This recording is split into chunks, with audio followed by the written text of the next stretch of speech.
policy. She's also a TV correspondent for CW6 in San Diego. That's CW6 News, San Diego, as well as One America News Network. Her website is the KD Report, and usually she streams live on Facebook. Let us check. Kimberly, how are you? I am streaming live. Success. I'm on Facebook. Have not been purged from Facebook just yet. YouTube, a different story over there. You know, they're really going after conservatives and people like myself. So it's an interesting All right, time. Hang on 1 second. Would you hang on one moment there? Yes, Madam Secretary. KIMB. Oh, you want the last name? Oh gosh, that's all we can do, but is laugh about this. But it is very serious stuff that we're talking about, and we're talking about issues that the Democrats are going. They're out for revenge with this, and then taking the First Amendment and throwing it out the window. And when you start looking at some of the draconian things that they have planned for people who are not of their party, there's only one word, communist, that comes to mind, because they're siding with China on all of this, and they are going to be purging people from social media, from emails. Small businesses, large businesses that supported the president can look forward to having to find a new banking system in order to take credit card for payments to stay in business. You're looking at all of this happening, and then also threatening, as we saw this weekend. Forbes came out and wrote this story, basically an opinion, but the new CEO said, look, we're taking names, and if anybody hires these people, we're going after your company. And it's just like, what? Where do we live? That's what they do in China. That's not what they do in America. If you don't like the Republicans, it's fine. Write some stories that you don't like them.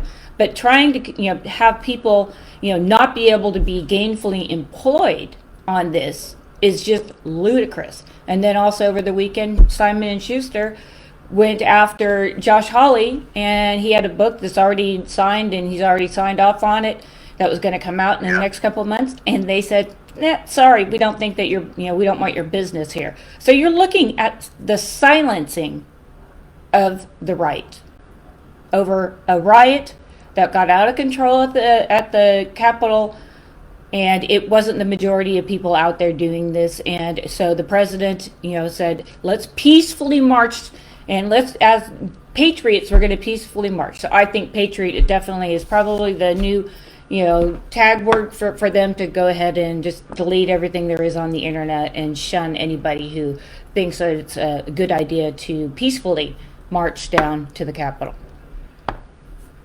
Hey, going back a little bit, and you were talking about the people that put out this article or whatever. Yep. About you won't be hired and don't buy any products.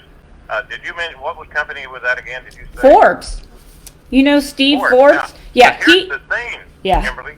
Didn't they just sell to a Chinese company? No, 6 years ago they sold to a Chinese company. So it's actually operated by the Communist Party. So they're putting out this, they're putting this stuff out. And the CEO is Randall Lane.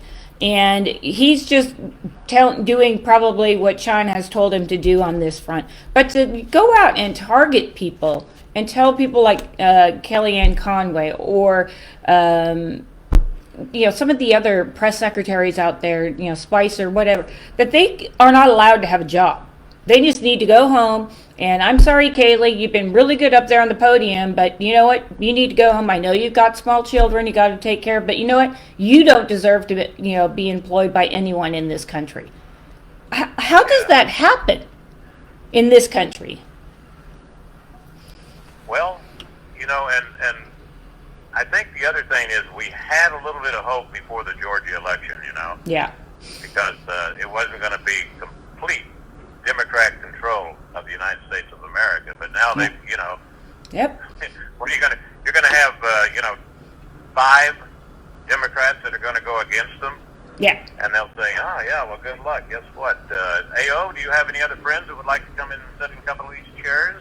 Yep. We'll make a new rule now. You don't even have to be voted in when someone is deemed to be, unfit, bad content deplorable. writer, yeah. Yeah, you're deplorable. Yeah, I mean, when I first read this story about, Forbes suggesting, and they're going to start some sort of truth commission foundation so they can go after all of the Trump people who spoke out against Biden and Hunter Biden and all of those issues.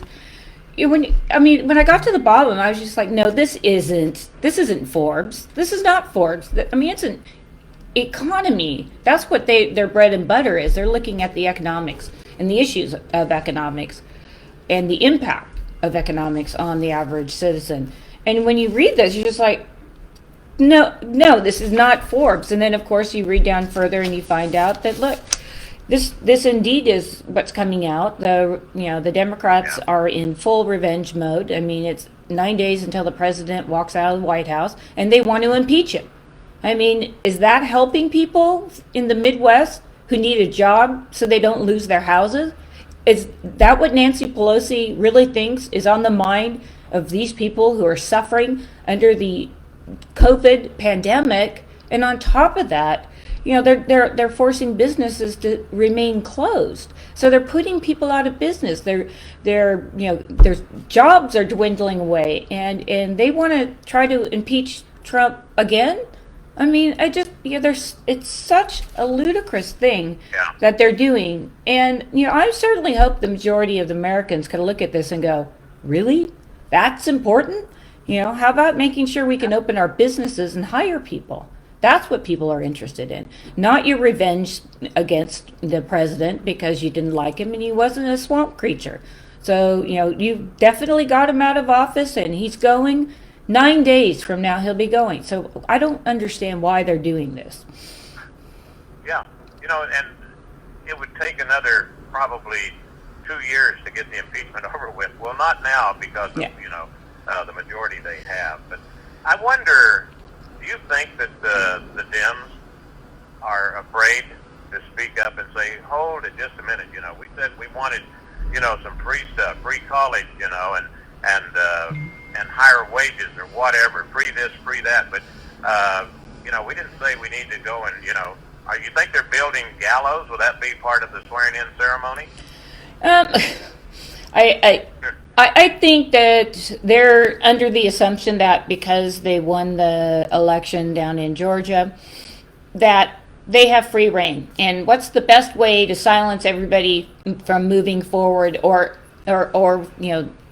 silencing people in the form of, like, maybe they were thinking of running for Congress, this behavior and the fact that they'll go after employers and that now you can't earn a paycheck and you can't go to the bank and all of these little things. I think that they are just trying to come down so heavy-handed just to ward off any, future ideas of anybody sitting out there who isn't a politician but thinks that they could run the country better than what we're going to see for the next 4 years. That's what I think this is all about. I think this is about, if you come at us and try to get us out of power, then we are going to come after you and your family, and you will not be able to have any kind of livelihood. And to me, that brings us back to the 50s with McCarthyism and that. And we certainly shouldn't be wanting to go back down that road. That's certainly not going to unite the country, and it's in fact only going to divide the country further. And those 74 million people that voted for President Trump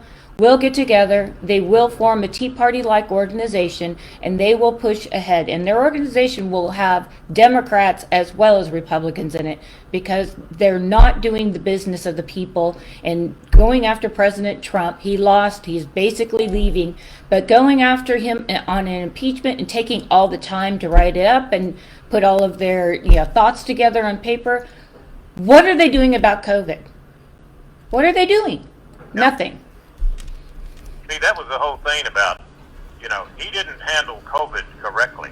And he was on trial for ever and ever and ever when he should have been having more time to spend it on COVID. Yeah. Kimberly, at one time, and it's almost like you're watching an old Christmas movie, or something like that, but where you could tell your daughter or your son, and at that time it would be either a daughter or a son, and say, him or her, son, daughter, guess what? Anyone in America can grow up and become president of the United States. But now, anyone can become president of the United States as long as you belong to the CFR, okay, Council on Foreign Relations. Yeah. Trump was the first that didn't. And then the other thing, Kimberly, would be, let's see if I can get my thought back there. What's the other thing, Chuck? Well, must have not been that important. Anyway, go ahead. Yeah, this is, what they're doing is going too far. I was going to say the swamp, but I think the swamp and the CFR are pretty close together.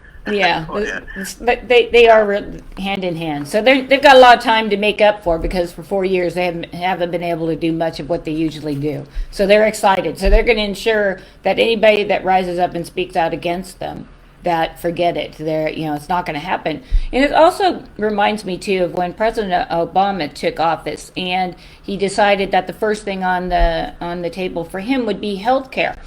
And I remember a press conference, and it was, in his first month of the presidency, where he had Speaker Paul Ryan come to, the meeting. They were going to discuss ideas for, the healthcare reform. He invited his family, his parents, and everybody there. And then the president on live TV looked at him and said, "Elections have consequences," and silenced him. But he didn't do that behind the scenes. He did that in front of the cameras, because they wanted him to know, and they wanted everybody else out there to know, that they will strong arm their way into getting whatever it is they want, just like they stole the election. And hopefully there will be some sort of, revelation here where we're going to get a day in court so we can see exactly what happened here behind this election. But, the American people, I think, knocking people off Twitter, let's kick them out of Facebook, YouTube. Okay, Parler, you can't even be out there, period. Parler is a, direct competitor of Twitter. And Amazon comes in and says, "Oh, we'll get rid of you too." So, you're looking at all this censorship and the First Amendment stuff. Of course this will, wind up in lawsuits, and it'll go all the way to Supreme Court. And we know how the court will rule on this. It's the First Amendment. But the fact that they're doing this so blatantly, especially to the President of the United States, you would think that he had, murdered a few million people in his tenure. And it's just, it's not true. It's sad. And the other thing, Kimberly, is that, like Parler, for example, the owner was making a statement today. I think he was on Fox or One American Newsmax. And saying, I'm sorry? He was on Newsmax, too. Yeah. And he was just talking about, this is just a way to say, no, you don't have permission to start another company because we're more powerful than you are. That's not the way it's supposed to run. No.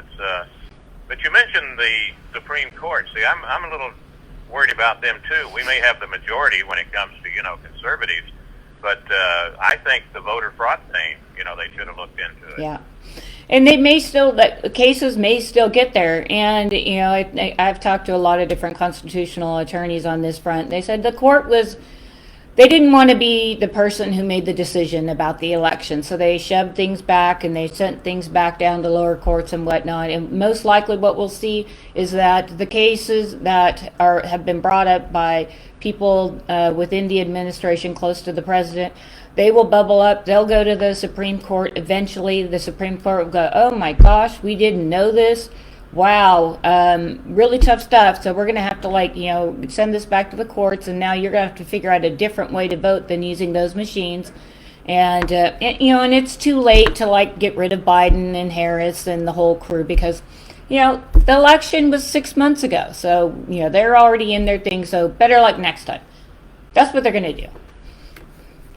Did you happen to see the picture of Kamala Harris? That's all over now with wearing Levi's. Oh, yeah. Kind of like sweater and tennis shoes. And Yeah. this is... She's the cool aunt, remember? Lady. She's always referred to herself, "I'm the cool aunt." Boy, and even the background. Yeah. Here's the live person, could have a little control, but this photographer, I don't know, maybe they just said, let's just see how bad we can make it look. I don't know. Yeah, Or maybe I'm just prejudiced. Yeah, it was pretty. It was it was interesting. Well, I'll tell you, there's so much going on, and I think, like with me, it's even when Nancy Pelosi talks, there's no mention anything about radicals or Antifa, or this is different than it was during the summer.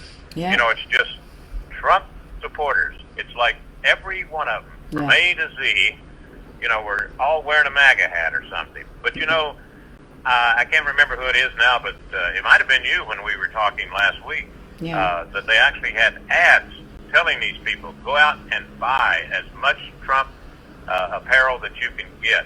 Put it on, go there, and then when we storm the Capitol, do your best to make sure that the orange man is a bad man. Yeah. We're going to take a break, Wilder, with my guest, Kimberly Dvorak, streaming live on Facebook. And once again, her website, thekdreport.com.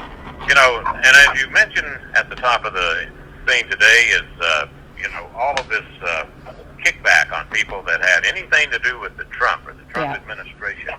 And the Project Lincoln, you know. Yeah, boy, that always threw me off. I think, well, that's got to be a good old organization named after Abraham Lincoln. So much. You think they're going to start going after, I think Fox is settling down enough. You know, they started walking the line. I think, you know, they said, oh, yeah, we're backing off here. And then, of course, you got the two boys who are probably jumping up and down and having a good old time. One of them especially. Yeah. You think they're really going to start coming after the networks and stuff? Yeah. You're not the mainstream. You didn't follow our marching orders? Well, I think they'll try. I think that, you know, that everything right now is so fresh. It's going to take people time to acclimate to a new president. It's going to take time for them to, you know, kind of pull in their feelings, figure it all out, and then realize that, okay, we lost this battle, but now we got to get back up on that horse and fight our next battle, because that's what's, you know, coming down the pipe. And you're going to see a lot. Yeah, you're going to see a huge movement. I mean, if the Democrats think that they're going to, you know, put their boots on the throat, so to speak, of the GOP, not the elites, because they're actually they like the Democrats and what they're doing. Mitch McConnell's happy to be the minority leader. That's what he loves doing.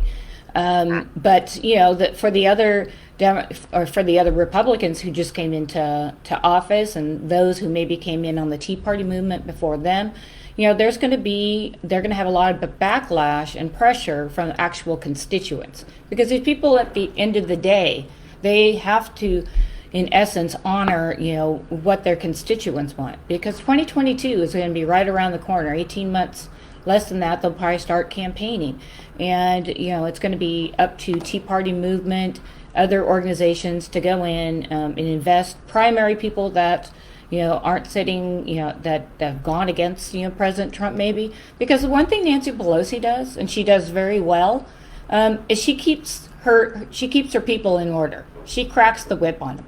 She should have not become the speaker this last time.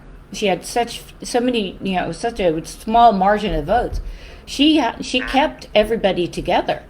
And, you know, when you look at things like that, and then you look at the Republican Party going, oh, yeah, nope, we need to, you know, just stay away and we'll be nice. Maybe they'll be nice back to us. And then you've got the younger people going, no, we're here for change and our voices are going to be heard. For the first 2 years, there's relatively nothing that the Republicans can do. And I'm assuming that in the Senate, with Schumer, that there will be, you know, the filibuster will be thrown out and it'll be a straight, you know, just 50+1. So they'll, you know, any legislation they want to get through, they can get through. And it's really hard when you're the minority party, because you can't do anything. And if they take that legislation and do that in the Senate, then there will be even less things for the GOP to do and block any of these new laws that are coming our way, like the NRA and the gun stuff. That was announced today. So it's just... Oh, really? Yeah. Oh, okay. Yeah, so they're going to do it, because they know in 2 years they're going to lose. Yeah, well, let's see. Good luck on that. Maybe they won't get their license wherever they're going. Oh, sorry, this Coliseum is going to be rebuilt. You won't have time to get in here, so I don't know. Hey, Kimberly, all out of time. Boy, I'll tell you, nothing going on, huh? Nothing. Just another quiet day here. Yeah, really. Kimberly Dvorak, thank you very much. Okay, thanks, Chuck. Thank you. TheKDReport.com, and she's the Committee for Responsible Foreign Policy, not American policy. It's not her fault. Okay, we'll be right